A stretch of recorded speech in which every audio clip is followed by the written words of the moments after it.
औज़ुबिल्लाहिमिनश्शैतानिर्रजीम बिस्मिल्लाहिर्रहमानिर्रहीम। नाज़रीन किराम, मैं हूँ आपका मेज़बान सैयद अली अबरार। आप देख रहे हैं K21 न्यूज़ की ख़ुसूसी नशरियात बाखबर पाकिस्तान, जिसका सीज़न 4 है और आज 19 ज़िलहज है, जो मनसूब है उस ज़ात से, उनसे मनसूब है कि जिनको देख के रिसालत मोहम्मद मुस्तफ़ा सल्लल्लाहु अलैहि वसल्लम खड़े हो जाते, अपनी कमली को बिछा देते। उस शहज़ादी का आज जिक्र करना है हमने कि मैं आगाज़ ही में क्योंकि दीन इतना कीमती है, दीन इतना प्यारा है, जश्न का समा है। आज 19 ज़िलहज, क्योंकि रुखसती जनाब सैयदा फ़ातिमा ज़हरा सलामुल्लाह अलैहा मौला अली के साथ आज उनकी रुखसती है। हम तमाम आलम इस्लाम को उसकी मुबारकबाद पेश करते हैं, बिलखुसूस रिसालत मोहम्मद मुस्तफ़ा सल्लल्लाहु अलैहि वसल्लम को नज़राने अक़ीदत पेश करते हैं कि आज उनकी रुखसती है कि जो मलका कायनात है, मलका कौनो मकां है, शहज़ादी कौनैन है, आप वारिस जन्नत हैं, आप ख़वातीन मस्तूरात की जन्नत की सरदारा हैं, आपके शहज़ादे बेटे जन्नत के सरदार हैं, नौजवान जन्नत के सरदार हैं। अगर शोहर की बात की जाए, मौला मुश्किल कुशा की, क्योंकि इतवार का दिन था और 28 ज़िलहज था और फादर डे भी था, हमने ईद गदीर का जश्न मनाया। आज क्योंकि रुखसती है जनाब सैयदा की फ़ातिमा ज़हरा सलामुल्लाह अलैहा की, तो आज फादर डे भी है। बेहतरीन बाप की आज अगर बात की जाए तो हमें चलना पड़ेगा पीछे, हमें चलना पड़ेगा सरकार अबू तालिब के घर पे, हमें उनकी चौखट पे जाना पड़ेगा। सरकार अबू तालिब की अगर बात की जाए तो सरकार अबू तालिब एक वो बाप है कि जिन्होंने तरबियत ऐसी की मौला अली मुश्किल कुशा की कि कायनात को अली पाल के दिया। मौला अली मुश्किल कुशा वो ज़ात है कि जिन्होंने हमेशा अपने बाबा के बाद रसूल खुदा की नुसरत की। और वालिद की बात की जाए, सरकार अबू तालिब अलैहिस्सलाम की बात की जाए, तो आपने रसूल खुदा की नुसरत की, ऐसी नुसरत की कि जब भी कभी रसूल खुदा अल्लाह का पैगाम पहुंचा रहे होते तो कुछ लोग खड़े हो जाते कि हमें नहीं सुनना, हम सुनना ही नहीं चाहते, बुला लेते लेकिन उनकी हर दावत को डिनाई कर देते। लेकिन सरकार अबू तालिब अलैहिस्सलाम के कुर्बान जाऊं कि आपने एक दिन तलवार निकाल ली, का आप जो पैगाम पहुंचाना चाहते हैं वो पहुंचाइए, आज मैं देखूंगा कि कौन उठ के जाता है। एक बाप सरकार अबू तालिब अलैहिस्सलाम है। आज फादर डे भी है, तो फादर डे के हवाले से एक छोटा सा पैकेज K21 न्यूज़ के हमारे रूफ़ी भाई हैं कि जो कि सबसे पहले तो उनको मुबारकबाद पेश करूंगा कि ऑडियो इंचार्ज के बाद वो अब प्रोड्यूसर बन गए, हम उनको मुबारकबाद पेश करेंगे। एक छोटा सा पैकेज फादर डे के हवाले से मुलाहिज़ा कीजिएगा।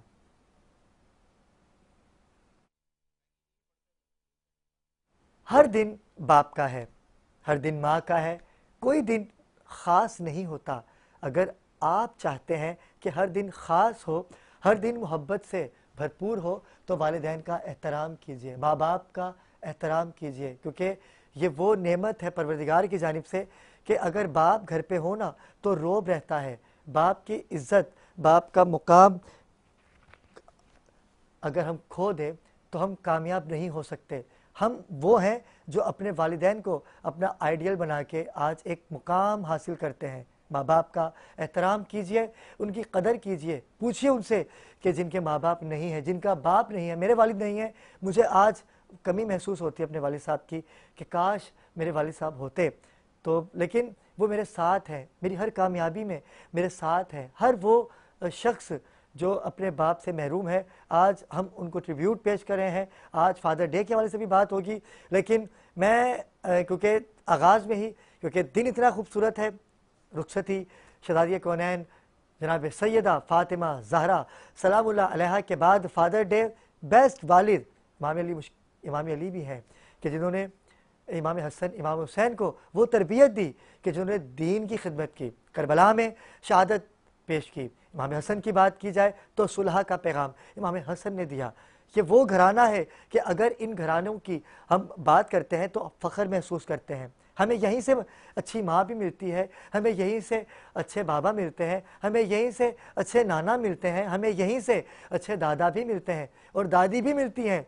अगर हम इनके नक्शे कदम पे चलें, अगर हम इनको फॉलो करें तो यकीन कीजिए वालिदैन का एहतराम और औलाद जो कि वालिदैन को अब दुत्कार देती है, ऐसा नहीं होगा। हम दीन की दूरी जब इख्तियार कर लेते हैं तो हमें मुश्किलात का सामना होता है। नाज़रीन किराम, चलते हैं और आपको नाखुशगवार वाक़या से इस ट्रांसमिशन का बाकायदा मैं आगाज़ करूँगा, क्योंकि आज पीर का दिन है। हम आवाम की बात करते हैं। कराची सुजानी में एक निजी रेस्टोरेंट पे हमला हुआ, बत्ते की वहाँ पर ऑफ़र की गई और जब बत्ता नहीं दिया गया तो अंधाधुंध फायरिंग कर दी गई।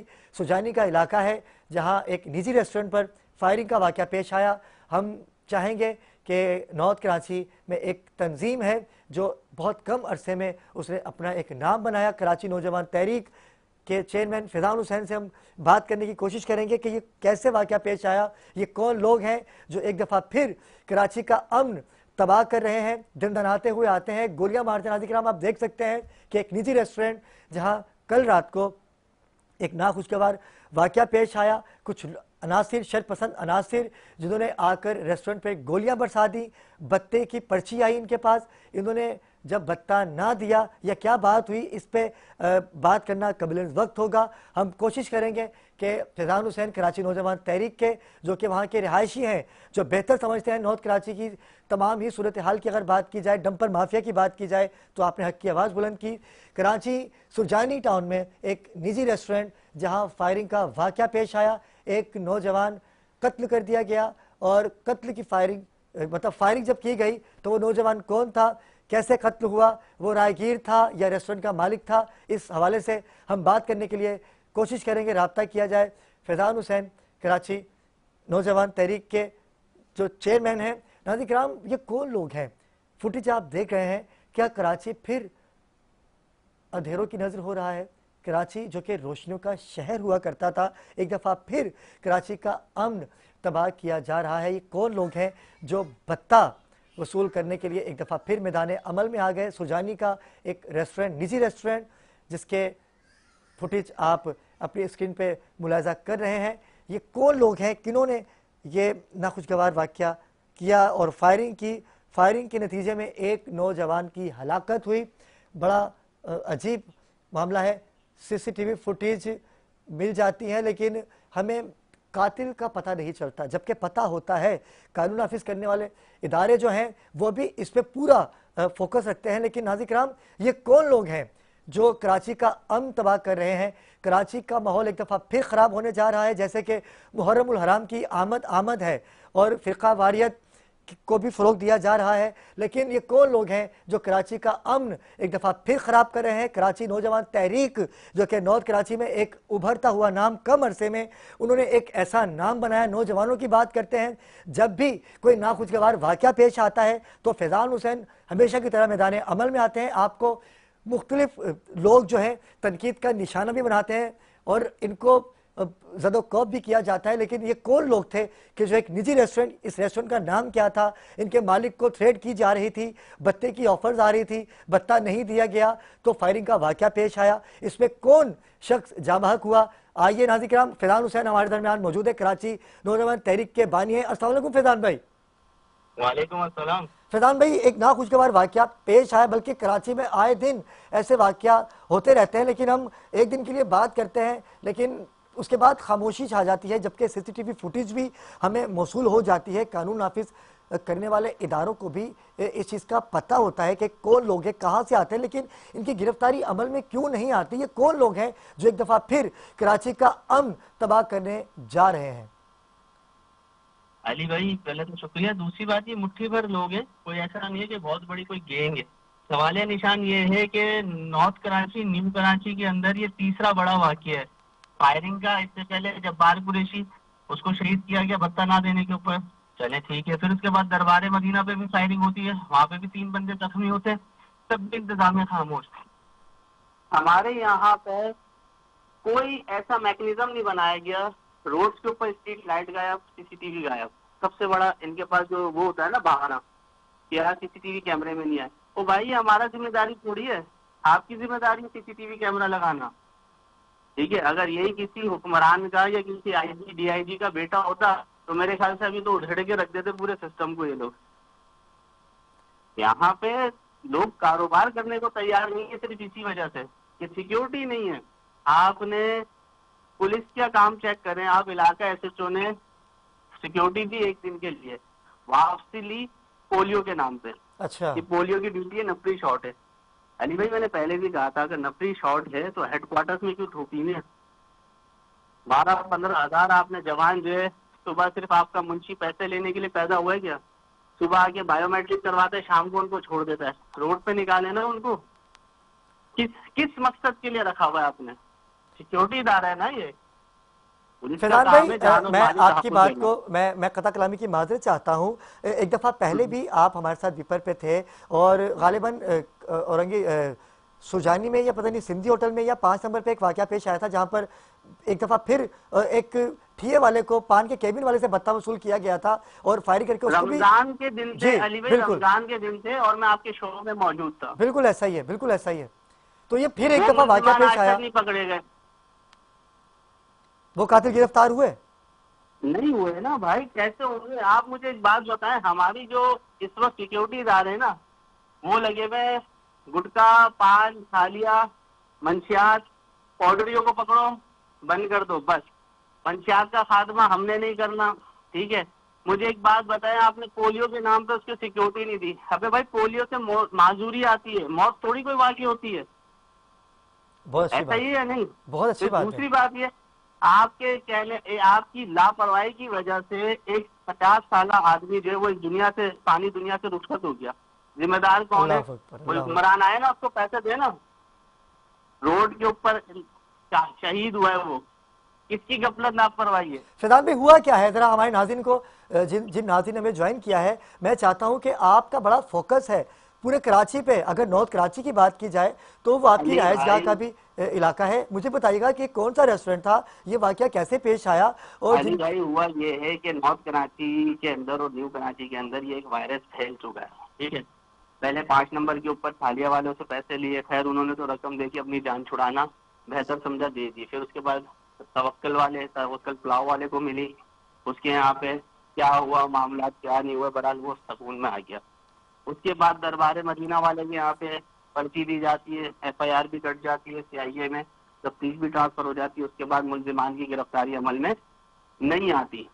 वो पता नहीं कौन सी सुलेमानी चादर या टोपी पहनकर आते हैं, दन आते हुए आते, फायरिंग करते हुए चले जाते। फैजान भाई कितने बजे का वाकया ये रात को 3 बजे कल फायरिंग हुई है। रात को 3 बजे? क्या पहले इनको थ्रेड आ रही थी? मुझे थोड़ी हाल बताइएगा। है ना अली भाई, इससे पहले थ्रेड थी उनको।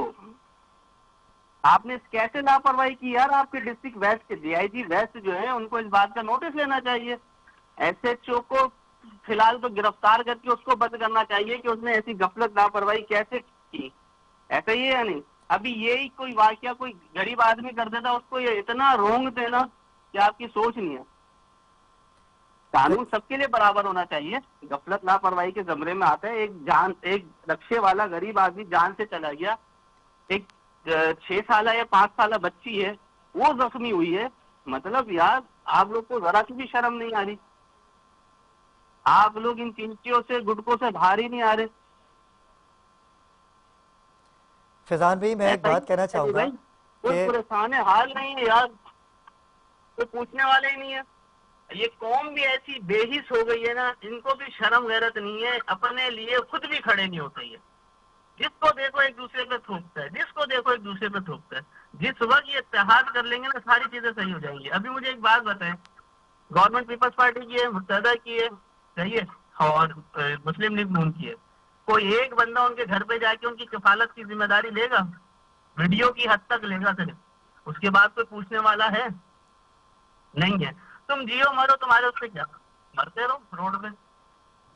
लातादाद वीडियोस आपने टैंकर माफिया के खिलाफ भी दी, आपने बकायदा लाइव दिखाया एक्सीडेंट होते हुए कि कैसे डंपर कुचलता हुआ बाइक वाले को जा रहा है, उसके बावजूद भी आपकी आवाज़ को दबा दिया जाता है। ये कब तक चलेगा फैजान भाई? कब तक हम इस तरह से लाशें उठाते रहेंगे? आप नौजवान तहरीक के बानी हैं, आपने हमेशा नौजवानों की बात की, कराची की बात की, कराची के अमन की बात की। ये जो अमन एक दफ़ा फिर ख़राब होने जा रहा है, रात को 3 बजे लोग आते हैं धंधनाते हुए गोलियां मारते हैं, और 50 साल आप बताया आपने कि वो शख्स है रिक्शा ड्राइवर ये था, तो रात को उसको 3 शहीद बजे कर का दिया गया। वाकया है। एक वाकया हुआ, एक वाकया होता है 9 बजे और एक होता है अवतार से पहले। दिन दिहाड़े भी हुई हैं ऐसे वाकये। रोकेगा कौन? मुझे एक बात बताएं, गैर महफूज हम हैं, बच्चे अब रेस्टोरेंट पे कौन भेजेगा? हमारे यहाँ पे इन ये जो हुक्मरान है इनकी तरह हमारे आगे आगे पीछे नौकर नहीं है। हमें अगर चीनी भी चाहिए होती है, आटा भी चाहिए होता है, चावल भी चाहिए होता है, तो हम अपने बच्चों को भेजते हैं जो कि वो साइकिल पे जाकर लेकर आता है। क्या सिक्योरिटी है कि मैं अपने बच्चे को चीनी या दाल या आटा लेने के लिए भेजूंगा तो वो जिंदा सलामत वापसी आएगा? गटर के ढक्कनों के कैब गायब है, लोग गटरों के ढक्कनों में गिर गिर के मर रहे हैं। अभी बारिश आ जाए आप ये देखिएगा, अल्लाह रहम फरमाए, लेकिन ये देखिएगा मौतें कितनी होंगी सिर्फ और सिर्फ इस वजह से कि उस एवरेज की लाइन दिल्ली की कैब नहीं है। कहाँ जाए? फैजान भाई सीधा आपको, सीधा काबिल और वजीरिस्तान बना दिया इन्होंने ये। फैजान भाई मैं आपकी बात को यहाँ रोकूंगा। कल एक नाखुशगवार वाकया पेश आया, एक मशहूर ताजिर जिसे अगवा करने की कोशिश की गई, बकायदा उसकी सीसीटीवी फुटेज भी सामने आ गई, उनके 2 सिक्योरिटी गार्ड भी अगवा कर लिए गए। वो बड़ी मुश्किल से अपनी जान बचा के, निजी ताजिर की बात कर रहा हूं मैं, वो भाग गए। लेकिन अब एक दफा फिर कराची का अमन जो है वो खराब होने जा रहा है। ये अगवा बराए तवान की बात की जाए, टारगेट किलिंग की बात की जाए, भत्ता माफिया की बात की जाए, तो इसके खिलाफ आपने इकदाम उठाया, लेकिन इस पे इम्प्लीमेंट क्या हुआ? अली भाई, मंशियात के ऊपर सारे सोए हुए थे, लेकिन अभी आप एक हफ्ते में देखिएगा मंशियात का जिक्र होना शुरू हो गया। ऐसा ही है। ऐसा ही इससे है। पहले क्या होश नहीं आ रहा था? इससे पहले क्या नहीं पता था? मुझे अच्छा नहीं लगता कि मैं अपने इदारे के बारे में, ये पुलिस डिपार्टमेंट के बारे में, किसी भी डिपार्टमेंट के बारे में कुछ बोलूं, लेकिन मजबूर किया जाता है। पब्लिक घरों पे आती है, दरवाजे बजाती है, बोलती है हमारे साथ ये मसला हो गया, हमारी एप्लीकेशन नहीं ली जा रही, हमारा ये हो रहा है। लैंड ग्रैबिंग की सपोर्ट करने वाली कौन है? कोई बाहर से चाइना की पुलिस थोड़ी कोई आई है। भाई डीआईजी भाई इरफान निजाम बलोच सही से, करे ना। डीआईजी गिनती के इरफान, यही लोग रह गए क्या जिन्हें आजमाया हुआ है बार बार, उनको तैनात करने का मकसद क्या है? मैं कोशिश करूंगा कि डीआईजी इरफान बलोच को भी कॉल पे लूं और उनसे भी उनका मौक़िफ़ जानूं कि क्या हिकमत हमने अभी तक की है। फैजान भाई आपने वो मैं बता रहा हूँ आपको, उनका मौक़िफ़ एडवांस में बता देता हूँ। पुलिस अपना काम कर रही है, जी ठीक जी है, देख रहे हैं इंशाल्लाह हम करीब करीब में बहुत जल्द गिरफ्तार हो जाएंगे। अरे भाई आपने 2 महीने के अंदर क्या किया वो बता दें। आपका एक राब्ता सारिन हुआ? बच्चे का मर्डर हुआ था, आपका राब्ता उसके हुआ? आपका राब्ता हुआ? मैं राब्ता क्यों करूंगा? देखिए मेरा काम है सिर्फ पैगाम देना, जगाना, सोई हुई सिंध हुकूमत को जगाना। ये पैगाम करे ना करे, मैं अपने हिस्से का काम कर रहा हूँ। और मैं कराची के लोगों से, बिलखसूस डिस्ट्रिक्ट वेस्ट के लोगों से बोलूंगा, ये पूरे कराची का दिल है डिस्ट्रिक्ट सेंट्रल। थोड़े से होश के नाखून लें, तमाम सियासी जमातें इस पे सोचें, लोगों के तहफ़्फ़ुज़ के लिए बात करें, कोई ऐसी हिकमत अमली पैदा करें कि जिसकी वजह से हमें प्रोटेक्ट महसूस हो। फैजान नहीं भाई, है, फैजान भाई, प्रोटेक्शन नहीं है, जी जी, नाकाम है। फैजान भाई आम आदमी का काम है जब उसके साथ ज्यादती की जाए तो वो कानून नाफिज करने वाले इदारों के पास जाता है, अपनी परेशानी बयान करता है। अगर उसको इंसाफ नहीं मिलता, अगर वो बंदा खुद कोई कदम उठाता है, तो फिर उसके खिलाफ भी एफआईआर कर दी जाती है कि आपने ऐसा क्यों किया, इदारे अली बने भाई हुए मैं थे। आपको, मेरा जाहिर सी बात है, मेरे यूसी ऑफिस है, टाउन ऑफिस है, मैं जी, आपको हजारों के हिसाब से एप्लीकेशन दिखा दूं जिसके अंदर मेंशन हुआ हुआ ये कि हम थाने गए थे, वहां पे हमारी सुनी नहीं गई। अच्छा, तो कहाँ जाए वो? फिर मजबूरी है कि बंदा कानून हाथ में लेता है तो लॉ एंड ऑर्डर की सिचुएशन क्रिएट होती है, तो जिसका पल्ला भारी होता है उसको फेवर दी जाती और है। अगर ये अगर निजाम कब अगर बदलेगा? फैजान भाई, अगर वो बंदा खुद ही कोई कदम उठा लेता है, जब उसके इसके साथ ज्यादती हो रही होती है, जब मुझे वो एक खुद कोई बात कदम बताएंगे, उठाता एक है। छोटी सी मिसाल देता हूँ अली भाई। एक घर है, रेंट पे दे दिया है, जी टाउन+1, ऊपर वाले पोर्शन पे कब्जा हो जाता है। मैं पुलिस के पास जाता हूँ, बोलता हूँ मेरे घर पे है ना किराएदार है, खाली नहीं कर रहा। तो जी, पता है पहला मसला क्या होगा? कि कोर्ट यार जा, एप्लीकेशन देता हूँ, ये तो सिविल मैटर है, कोर्ट बिल्कुल चले जाओ। ऐसा ही है, बिल्कुल ऐसा ही है ऐसा ही भाई। है, ऐसा ही है। गरीब आदमी के पास जमा पूंजी यही होती है, उसका जरिया माश यही होता है। वो जाते हैं वहां पे, तलक कलामी होती है, हाथापाई होती है, सर फटते हैं। उसके बाद क्या होता है? एफआईआर कट जाती है, लॉ एंड ऑर्डर की सिचुएशन क्रिएट होती है। फिर पड़ोसियों से पूछा जाता है यार ये घर किसका है? तो भाई ये पहले ही कर लो ना, आपके पास इख्तियारात है, सील कर दो। जब आपको पता है तजाद है तो सील कर दो। ऐसा निजाम कभी देखा है आपने? नहीं होता। फेवरेटिज्म है सारी चीजें। तो भाई जब, जानी थाना ठेके पे दिया हुआ है, ठेके पे। मनपसंद लोगों को आना है, उन्होंने ही तैनात होना है और जाना है, बस। भाई आप तकरीबन 3 महीने से 4 महीने से यही गाना गा रहे हैं कि भाई खुदारा अमन की बात की जाए, भाईचारगी की बात की जाए, हमें सुकून मुहैया की जाए, लेकिन कब होगा फैजान भाई? ऐसे कब तक लाशें उठाते रहेंगे? और मुझे बताइएगा, ये भी बताइएगा हमारे नाज़रीन को कि ये रेस्टोरेंट कौन सा था, इसका नाम क्या था, इसके मालिकान को कब से मिस्टर थ्रेट दी जा रही कौन, थी? मिस्टर कौन। मिस्टर कौन? इनके जो जी, मालिकान है वो महफूज है क्या? थोड़ी सी इस पे भी बात कीजिएगा। मालिकान महफूज है, बिल्कुल महफूज है। आप वहाँ गए, आपने जब विजिट किया तो वहाँ क्या सूरत हाल थी? मेरे तो जाहिर सी बात है फैमिली टर्म्स में, मेरे तो दोस्त है, हम लोग ने बचपन से साथ बड़े हुए हैं। मुझे तो तकलीफ ज्यादा इस बात की है कि मैं मैसेज देख रहा हूँ उसको कि उसने मैसेज कन्वर्सेशन की हुई है, सिक्योरिटी मांग रहा है, भीख मांग रहा है, एक ताजिर भीख मांग रहा है। ये फिर कौन भी सी बात है? फैजान कहाँ भाई, है नफरी भाई? बड़ा मुश्किल लम्हा है। हेडक्वार्टर की नफरी को यूटिलाइज क्यों नहीं किया जाता? पेट्रोलिंग तो वैसे भी आप नहीं दे रहे।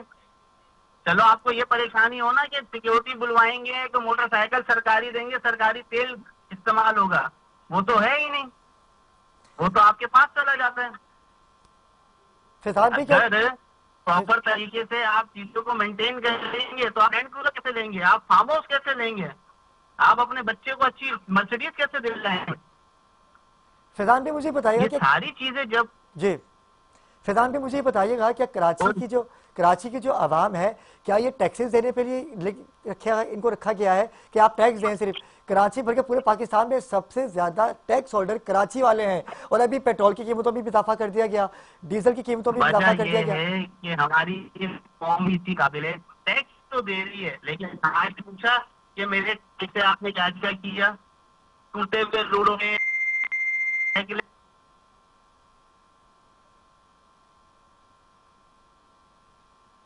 फैजान भाई मेरी आवाज आप तक पहुंच रही है? कैसे होंगी? जी तुमने जी। हमारा फोन पूछ लिया भाई, हमारे पास खाने को पैसे नहीं है, हम मेंटेनेंस कैसे करें? सारा टैक्सों में तुमने काट लिया, तुम्हारे बेटे जो है वो प्राडो में लेक्सिस के अंदर घूम रहे हैं, तुम्हें जरा सा दांत में भी दर्द हो जाता तो तुम यहाँ से अमेरिका चले जाते हो इलाज करवाने, गरीब आदमी कहाँ जाए, बिल्कुल ऐसा ही है। कहा क्या करेगा मैं? पेट्रोल की कीमतों में इजाफा कर दिया गया, डीजल की कीमतों में इजाफा कर दिया गया, इस पे आपका क्या मौक़िफ़ है? पेट्रोल हो किसी की भी कीमत में हो, गरीब आवाम में पिसना ही है। इनका कोई परेशान हाल नहीं है, ये पिसते आए हैं और आगे भी पिसेंगे, और ये इनकी खामोशी जो है ना, ये इनको पिसवाएगी। फैज़ान भाई, पहले पेट्रोल की कीमतों में जब कमी होनी थी तो 3 दफ़ा कमी नहीं की गई, ये कह के कि जो पैसा बचेगा, जो पेट्रोल की कीमतों में कमी हम कर रहे थे, इस पैसे को हम बलूचिस्तान की फंडिंग में देंगे। अच्छा चलिए ठीक है, अब जब 3 दफ़ा के बाद आज, क्योंकि पेट्रोल की कीमतों में एक दफ़ा इतना बड़ा इजाफा कर दिया गया जिसका बम गिरा दिया गया, 5 रुपये पेट्रोल में इजाफा कर दिया गया, नौजवान क्या करेगा? फिर वही स्ट्रीट क्राइम की वारदातों में इजाफा होगा, क्या होगा? फैज़ान भाई क्या दिखते हैं आप? देखिए मेरी बात समझिएगा, जो बंदा 5,000 सीसी गाड़ी के अंदर ऑफिस आएगा, 2,000 गज के बंगले में रहेगा, ठीक है, और ऑफिस भी एसी उधर भी एसी, उसके घर का बिल कोई और भर रहा है, उसका पेट्रोल जो है वो सरकार उठा रही है, तो उसको क्या फर्क पड़ता है कि पेट्रोल महंगाई हो या कमी हो? आप मरते हो मरे हो यार, आपको क्या, आप क्या समझ रहे हैं? जहन बना के आया जाता है कि 5 साल है, मुझे 5 साल में ये चीजें मैनेज करनी है, लूटना है। लेकिन ऐसा ही फैज़ान भाई, भाई आपको मैं एक और मजे की बात बताऊं, मेरे घर के सामने जिधर से मैंने एंटर किया 2001 में, एक कॉलेज की संग बुनियाद रखी जाती है, जी जी। ठीक है, कॉलेज को बनाया जाता है, 2002 से उसको स्टार्ट किया जाता है। जाहिर सी बात है टर्म एंड कंडीशन होती होंगी ना, जब बिल्कुल जो ऐसा ही है। कॉन्ट्रैक्टर होगा वो बताता होगा कि भाई ये इतने साल तक इस बिल्डिंग के अंदर कुछ नहीं होगा। ऐसा ही है भाई, बिल्कुल ऐसा ही है। यहाँ पे 2-2 साल पुरानी ब्रिटिश के दौर की बनाई हुई बिल्डिंग है, उनको कुछ नहीं हो रहा। ये 20 साल पुरानी बिल्डिंग जो आज के नया दौर है, जदीद दौर है, चीजें और डेवलप होनी चाहिए, वो छत हमने 3 महीने पहले बताया था कि गिर गई है, हादसा हो जाएगा, अल्लाह नहीं सुना। अकबर। परसों सुबह पूरी की पूरी जो है वो छत नीचे आ गई, वो तो सैटरडे था, अगर हफ्ते वाला दिन नहीं होता तो यकीनी तौर पे वहां पे टोटल 10 से 11 बच्चे बैठते बस, और है नहीं वहां पे सिस्टम। 700 लोगों के, 250 लोगों के करीब का कॉलेज है वो, लेकिन एक भी बच्चा वहां पे मौजूद नहीं था। अब क्या है, तीन सारा ये है कि आपको चाहिए ना मेरिट पर तफ्तीश करें, ऑडिट करें कि बनाया किसने था, ठेका दिया किसने, परसेंटेज किसने रही थी, उसके खिलाफ करें ना कार्रवाई। ऐसा ही होता है ना बाहर बिल्कुल मुल्क के ऐसा ही अंदर है। भी, खिड़की भी गिर जाएगी ना तो जिसने खिड़की लगाई थी उसको पकड़ते हैं कि तूने कैसी खिड़की लगाई थी, जोड़ा सही नहीं था क्या? यहाँ पे कुछ ऐसा है। अब क्या होगा, नया फंड पास होगा, पसंदीदा लोगों को ठेका दिया जाएगा, ठीक है, अपना परसेंटेज रखा जाएगा, उस हराम के पैसों से या तो उमरा होगा या तो अपने बच्चों को कुछ दिलाया जाएगा। ये सारे इन्हीं हुक्मरानों का काम है, ये बात याद रखिएगा। तो ऑडिट ही नहीं है, कुछ चेक एंड बैलेंस ही नहीं है। आपका बेटा तो ब्रिटिश पढ़ने चले जाता है, यूके चले जाता है, सब चले जाता है। हमारे पास तो यही पीले स्कूल बचपन से देखते हुए आ रहे, पीले कॉलेज, इसमें भी अब हम नहीं पढ़े तो कहाँ जाए बता दें। फैजान भाई, बड़ा दिल बर्दाश्ता मुल्क है हमारा, लेकिन क्या करें, कभी बिजली के पैसों में इजाफा कर दिया, बिजली पानी गैस तो मिल ही नहीं रहा ना। मैं चाहता हूँ कि आखिर में कोई ऐसा मैसेज आपकी तरफ से जाना चाहिए उन हुक्मरानों को, और कराची की आवाम को आप क्या मैसेज देना चाहेंगे? हुक्मरानों को कोई फर्क नहीं पड़ना। मेरी कराची की आवाम से पहले भी गुजारिश थी, फिर गुजारिश है, कम से कम अपने लिए नहीं, अपनी औलाद के लिए सोचो, अपने आने वाली नस्ल के लिए सोचो। तुम्हें पीसा जा रहा है, तुम लोग एक कच्ची बत्ती के पीछे लगे जा रहे हो, कभी किसी सियासी जमात के पीछे, कभी किसे, कभी किसे, कभी। इत्तेहाद करो, एक साथ हर चीज का प्रोटेस्ट करें, अपने हक के लिए लड़ें। मैं देखता हूँ यही बनकर। बहुत शुक्रिया फैजान भाई, आपका बहुत खूबसूरत मैसेज, आपका हर प्रोग्राम में यही मैसेज हुआ करता है। आपने कीमती वक्त दिया K21 न्यूज़ के प्रोग्राम बाखबर पाकिस्तान में। नाज़रीन किराम, बर्दाश्ता है दिल बहुत। अस्करी देव जानी से मैं चाहूँगा रब्ता कर लिया जाए। अस्करी देव जानी, क्योंकि अगर बात की जाए पाकिस्तान के हालात की, तो आप यकीन कीजिए कि ईरान और इसराइल आमने सामने हैं। अस्करी देव जानी जो कि कराची यूथ फाउंडेशन के प्रेसिडेंट हैं, मैं चाहूँगा उनसे बात की जाए, लेकिन वक्त हुआ चाहता है एक वक्फा लेते हैं छोटा सा। जब हम वक्फे से वापस आएंगे तो हम यहीं से अपनी बात को कंटिन्यू करेंगे। हमारे साथ रहिएगा।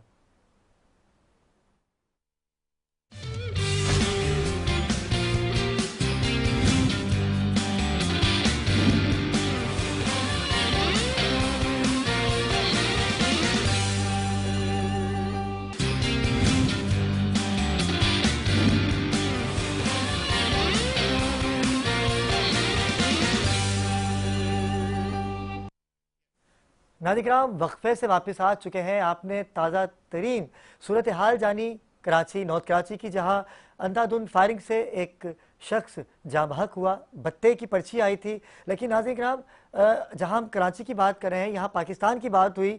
भारत ने पाकिस्तान के ऊपर हमला करके साबित करना चाहा कि वो बहुत बहादुर है, लेकिन पाकिस्तानी अफवाज पाकिस्तान ने मुंह तोड़ जवाब देके उसे बता दिया कि पाकिस्तान किसी से कम नहीं। इसी तरह से ईरान के ऊपर इसराइल ने हमला किया, जो उसका काम है, जो कि यहूदी एजेंडा लिए तमाम मुसलमानों की कंट्री पर हमला करता है, लेकिन उसको मुंह की खानी पड़ी। ईरान ने उसको मुंह तोड़ जवाब दिया। अभी तक सवाल जवाब का सिलसिला जारी है। हमें ज्वाइन किया है एक ऐसी शख्सियत ने जो समाजियात में एक शख्सियत हैं, और अगर बात की जाए हक और बातिल की, तो आप हक की आवाज़ बुलंद करते हैं। मोहतरम जनाब मोहम्मद अस्करी देवजानी, जो कि चेयरमैन है कराची यूथ फाउंडेशन के। मैं आपको खुशामदीद कहूँगा। अस्सलाम वालेकुम अस्करी भाई। वालेकुम अस्सलाम। अस्करी भाई कैसे मिजाज? बहुत शुक्रिया, आपने कीमती वक्त दिया इस ट्रांसमिशन को। जी जी। अस्करी भाई मुझे बताइएगा कि जो ईरान ने उसको मुंह तोड़ जवाब दिया है, इस वक्त क्या सूरत हाल है, कैसे देख रहे हैं आप इस तमाम जंगबंदी को? देखिए, सबसे पहले तो इसमें आपको ये समझना होगा कि इसराइल ने खाली ईरान पर नहीं, ये इसराइल ने हर उस जगह पर हमला किया है जो मुसलमान मुल्क है। आज तक आप देखिए किसी यहूदी मुल्क पर इसने हमला नहीं किया है। फलस्तीन में इसने गजा के ऊपर जो बमबारी और जो इसने काम किए हैं, लाखों करोड़ों की तादाद में बेगुनाह शहरी शहीद हो गए।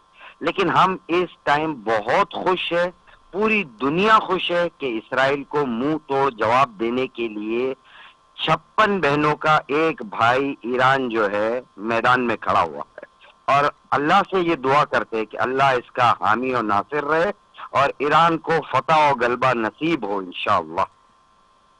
इंशाअल्लाह उसको फतह नसीब होगी। लेकिन गजा की बात की जाए, क्या ये कौन सी निशानियां हैं कि मुसलमानों पर, ये फ़लस्तीन की अगर बात की जाए, पाकिस्तान की बात की जाए, तो भारत, ये इसराइल और भारत के कोई कहीं ना कहीं तो मरासिब हैं, इनकी प्लानिंग एक है, इनका एजेंडा एक है। अस्करी भाई क्या कहेंगे इस बात से? मेरी आप मुत्तफिक हैं?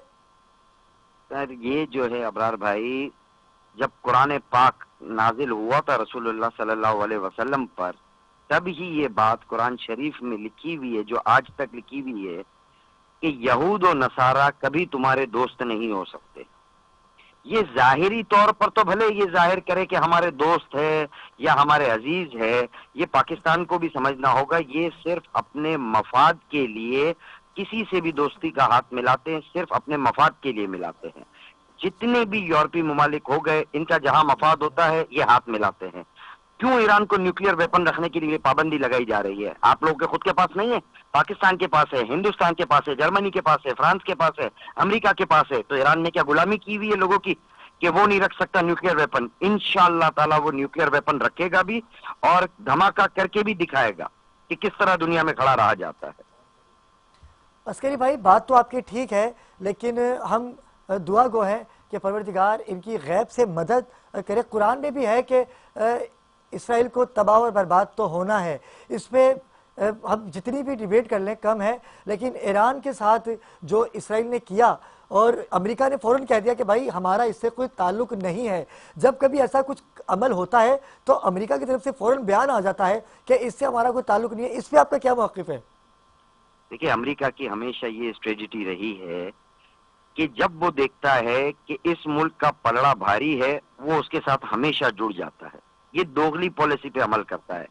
जब तक उसने ईरान के हमले देखे नहीं थे, तब तक वो ईरान को गीदड़ भपकियां दे रहा था। बिल्कुल ऐसा ही जब है। उसने ईरान की रिटेलिएशन देख ली इसराइल के हमले के बाद कि ईरान ने किस तरह रिटेलिएट किया, तो अमेरिका ने भी अपने घुटने टेक दिए और ये कह दिया कि हम ईरान से बिलवास्ता या वास्ता तौर पर हम कोई जंग नहीं करना चाहते।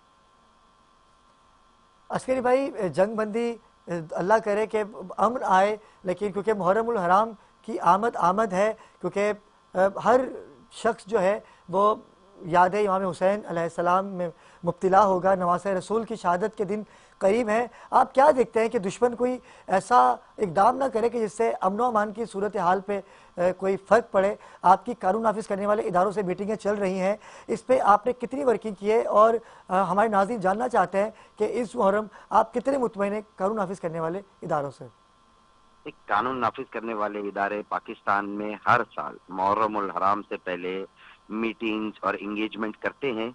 जितना उनके लिए पॉसिबल होता है वो अपनी सर्विसेज मुहैया करते हैं और बड़े एहसन तरीके से करते हैं। लेकिन कुछ बाज औकात ऐसा होता है कि लूज पोल्स रह जाते हैं, लेकिन वो रह जाना जो है वो उनकी खामी नहीं कह सकते हम। वो कोशिश अपनी पूरी करते हैं, लेकिन इंसान है, कहीं ना कहीं लूज पोल हमसे भी रह जाता है, उनसे भी रह जाता है। लेकिन परवरदिगार से हर साल की तरह इस साल भी यही उम्मीद करते हैं कि इंशाअल्लाह ताला मुहर्रमुल हराम खैर और खैरियत से गुजरेगा और इंशाअल्लाह ताला हमेशा जो है इसी तरह खैर और खैरियत से मुहर्रमुल हराम गुजरता रहेगा। बहुत शुक्रिया अस्करी भाई, आपने अपना मौक़िफ़ दिया।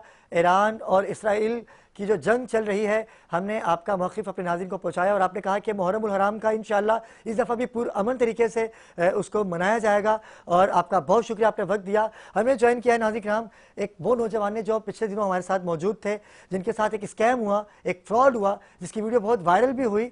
लेकिन क्योंकि वक्त बहुत कम है, मुझे इनसे जानना है, क्योंकि जैद ने हमें ज्वाइन कर लिया। जैद, कैसे मिजाज है आपके? अल्हम्दुलिल्लाह अली भाई, आप बताइए। जैद, मुझे बताइएगा कि क्या हुआ था आपके साथ? ये कौन लोग थे? कि खातून का तो आपने तस्करा किया कि उस खातून ने आपको कुछ पैसे दिए भी, उनके वालिद साहब ने आपसे रब्ता किया, लेकिन ये इदारों के नाम पर आपको थ्रेट भी कर रहे हैं मुख्तलिफ ज़राए से, प्राइवेट नंबर से आपको कॉल भी आ रही है कि आप दोबारा चैनल पर मत बैठिए। मुझे बताइएगा वो कौन शख्स है कि जिसने आपकी ज़बरदस्ती आपको अगवा करके पिस्टल के ज़ोर पर गाड़ी भी आपसे हथिया ली और आपसे 10 लाख रुपये का तकाजा कर रहा है? आपने इसकी एप्लीकेशन दी थाने में, तो आपको क्या लग रहा है कि कहाँ तक पहुँचे? उसका पूरा खुलासा हमें नाज़रीन को बताइएगा। जी अली भाई, असल में ऐसा है कि आमिर जहांगीर जो कि तस्नीम आफ्ताब के एक सीनियर वो हैं रुकन, जो कि नेशनल, नाम क्या है इनका? इनका नाम है आमिर जहांगीर। जी जी। बेसिकली ये national law commission division complain cell के जो डायरेक्टर जनरल हैं उसके पीएस है। ठीक है, मैंने इनसे रब्ता किया।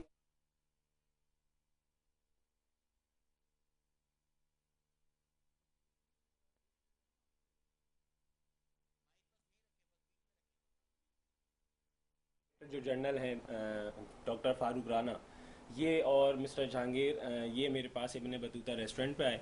वहाँ पर मैंने सारे बिल्स अदा किए। इनको दोबारा से मैंने सारी चीज़ें अपनी कंप्लेन उनको बताई कि आपकी रुकन जो कि माजी में आपके साथ थी, उनके साथ मेरे ये ब्लंडर्स हो गए हैं, तो क्या ये इसका क्या सल्यूशन है, क्या प्रॉब्लम्स है, किस तरह से सॉल्व होगा ये। तो उन्होंने बताया कि हाँ, ये हमारी 2022 में रुकन थी, लेकिन अब ये हमारे इदारे का नाम बदनाम कर रही हैं, तो लिहाजा आप जो है वो हमारे को एप्लीकेशन लिख के दें। तो जब मैंने उनको एप्लीकेशन लिख के दी तो उस एप्लीकेशन के बिहाफ आमिर जहांगीर ने मुझसे अपनी फ़ीस का तकाजा किया। तो मैंने उन्हें बताया कि मैं 8-9 महीने से बहुत ज़्यादा परेशान हूँ, मेरे पैसे तस्नीम आफ्ताब ने यानी मुझसे पैसे भी आपके केवल फीस का तकाजा भी आपसे किया जा रहा मुझसे है, ही किया जा रहा है, उन्हीं के सीनियर यानी भत्ते की सूरत में, भत्ते की सूरत में जबरदस्ती जी। तो मैंने उन्हें कहा मैं बेरोज़गार हूँ, मैं आपको कुछ नहीं दे सकता, प्लीज़ आप मुझे मेरी गाड़ी और मेरे जो पेमेंट मैंने उनको दी है ये मुझे बाजियाब करा दें, मुझे किसी तरह का कोई वो नहीं करना, और ना मैं आपके इदारे के साथ कोई काम करना चाहता हूँ। तो उन्होंने मुझे ज़ोर ज़बरदस्ती से कहा कि हमने आपको उनसे चेक वसूल करवाएं तो आपको ये फ़ीस देनी पड़ेगी। तो मैंने उन्हें मना किया कि मैं ये फ़ीस अदा नहीं कर सकता। तो उन्होंने मुझसे ज़ोर ज़बरदस्ती पे मुझसे गाड़ी ले गए, और अब मुझसे फ़ोन पर जब मैं उनसे कोऑर्डिनेशन कर रहा हूँ, मैं उनसे रब्ता कर रहा हूँ, तो 3-4 महीने तो वो मुझे इतनी हकारत से देखते हैं कि वो मेरा ना फ़ोन उठाते हैं, ना मुझसे बात करते हैं, किसी तरीके का कोई रिस्पांस नहीं देते। और जब मैं बहुत ज़्यादा उनको परेशान करता हूँ, कांटेक्ट करता हूँ कि मेरी गाड़ी, मेरी चीज़ें मुझे दें प्लीज़, अब मेरे साथ ऐसी हैरेसमेंट नहीं करें। इवन मैंने उनको लास्ट मैसेज किया कि प्लीज़ आमिर भाई आप मुझे मेरी गाड़ी रिटर्न करें और ये मामला से मुझे बिल्कुल अलग करें। तो उन्होंने मुझे मैंने उनको कहा कि मैं फिर अब ना आपकी कंप्लेन की तरफ जाऊंगा, नहीं तो मैं आपकी FIR कट करवाऊंगा। तो उन्होंने मुझे बोला कि आप IG, DIG, SP किसी के पास भी चले जाएं और आपसे जो बनता है आप चले जाएं, मेरे पास उसकी रिकॉर्ड है ऑनलाइन। उन्होंने मुझे रिकॉर्डिंग में वॉइस भेजी हुई है जिस पर वो ये कह रहे हैं कि मैं आपके साथ कोई ताउन नहीं कर सकता, और अगर आपको कहीं पे भी जाना है आप जाके मेरी कंप्लेन कर दें। 2 लाख रुपए मेरी फ़ीस, 2 लाख रुपए मेरी आपकी गाड़ी पे खर्च आया है, पता नहीं कौन कौन से खर्चे उन्होंने बस ज़बरदस्ती के बना दिए। और वो मुझे कह रहे हैं कि अब मैं उनको 10 लाख रुपए दूंगा तो वो मुझे गाड़ी वापस आपको देंगे। जान से मारने की धमकी किसने दी? मुझे जान से मारने की आमिर जहांगीर ने धमकी दी। वो मुझे कहते हैं कि वो किसी इंटेलिजेंस से राब्ता रखते हैं, किसी इंटेलिजेंस से उनका वो है, यानी इदारों का नाम इस्तेमाल कर रहे इदारों का हैं। नाम इस्तेमाल करते हैं। मैं ये यकीन दहानी करता हूँ कि मुझे नहीं लगता कि इनका वाबस्तगी किसी गवर्नमेंट इदारे से, क्योंकि गवर्नमेंट के लोग ऐसे नहीं हैं। मेरी और भी बहुत से लोग हैं जो जिनसे मेरा तारुफ रहा है। मैंने SSP ऑफिस के अंदर इनकी एप्लीकेशन रिसीव कराई है, DSP उज़ैर साहब से मेरी उनसे बात हुई है, उन्होंने भी मुझे बहुत अच्छा ताउन किया है। लेकिन क्योंकि वो भी यही कह रहे हैं कि ये फेडरल गवर्नमेंट से मुंसलिक लोग नहीं हो सकते, क्योंकि ये सिर्फ और सिर्फ चीटर हैं, ये लोगों के साथ चीट करते हैं। ये पीछे पंजाब से भी चीटिंग करके आए हैं, यहाँ पर भी आके ये कराची के नौजवानों के साथ चीटिंग कर रहे हैं। मेरे साथ और भी एप्लीकेंट खड़े हुए हैं जिनके साथ इन्होंने 7 लाख, 8 लाख, 10 लाख अलग अलग उनके साथ स्कैम किए हैं। वो भी मेरे साथ खड़े हैं, वो भी एप्लीकेशन लगाने के लिए तैयार हैं। अभी सदर पाकिस्तान से, वज़ीर-ए-आज़म से आप क्या मुतालबा करते हैं? IGC से क्या मुतालबा करते हैं? मेरी इन सारे इदारों से रिक्वेस्ट है कि प्लीज़ मुझे इसके ऊपर मेरी बहुत यकीन दहानी से मेरी जो अमाउंट है, मेरी जो गाड़ी है, मुझे बाजियाब करा के दी जाए, क्योंकि ये लोग मुझे तरह तरह के नंबरों से मुझे हरिस कर रहे हैं, ये मुझे परेशान कर रहे हैं, ये मुझे कह रहे हैं हम आपको गायब करवा देंगे, ये मुझे कह रहे हैं हम आपको उठवा देंगे। तो मेरी फैमिली इस्लामाबाद में रहती है, मैं अपनी वाइफ के साथ अकेला रहता हूँ। तो मुझे थोड़ा सा परेशानी ये है कि मतलब कोई ऐसे क्यों गवर्नमेंट के नाम लेके किसी को हैरेस कर सकता है, मतलब कोई क्यों गवर्नमेंट, फेडरल गवर्नमेंट का इतना इजीली नाम लेके उनकी स्टैम्प्स, उनके कार्ड्स, यानी ये इस तरह की चीज़ें यूज़ करके वो ऐसे हैरेस कर रहे हैं कि जैसे मैं कोई इंसान ही नहीं हूँ। मतलब उनकी नज़रों में उनके आगे किसी की कोई औकात नहीं है, वो किसी को भी उठा लें, किसी की भी गाड़ी ले जाएं, किसी भी पे भी गन रख के पैसे ले लें उनसे, मतलब उनको पूछने वाला कोई सिस्टम ही नहीं है। बहुत बहुत शुक्रिया, आप तशरीफ़ लाए। नाज़रीन किराम, ऐसे कई नौजवान हैं जो जॉब्स की वजह से एतमाद करते हैं, ये अपने आप को इदारों का कह के मासूम नौजवानों से पैसे हथिया लेते हैं। जब बच्चे परेशान होते हैं, जब उनसे पैसों का तकाजा किया जाता है, उल्टा उनको ब्लैकमेल करके उनसे गाड़ी ले ली गई। मैं अपने तमाम कानून नाफिज करने वाले इदारों से दस्त गुजारिश करता हूँ कि ऐसे नौजवानों को देखें, ये हमारा फ्यूचर है। ये फ्यूचर जब ख़राब होगा, ये खुदा न खास्ता अगर इनके कोई नुकसान पहुंचता है, तो इनका ये कहना है कि वो आमिर जहांगीर हैं जिनसे इनको अपनी जान का ख़तरा है। आपकी फैमिली को तहफ़्फ़ुज़ फराहम किया जाए। नाज़रीन किराम, आज की इस ट्रांसमिशन में मुझसे कोई गलती या कोताही हो गई हो तो उसे दरगुजर कीजिएगा। अल्लाह पाक ईरान की हिफाजत करे, पाकिस्तान की हिफाजत करे, क्योंकि मुहर्रम हराम का महीना अनकरीब है। अमन की बात करें, भाईचारगी की बात करें, पैगाम दें मोहब्बत का, और मोहब्बतें बांटें। इंशाल्लाह अगले हफ्ते एक नए टॉपिक के साथ आपकी खिदमत में हाजिर होंगे। तब तक के लिए मुझे दीजिए इजाज़त। अल्लाह हाफ़िज़।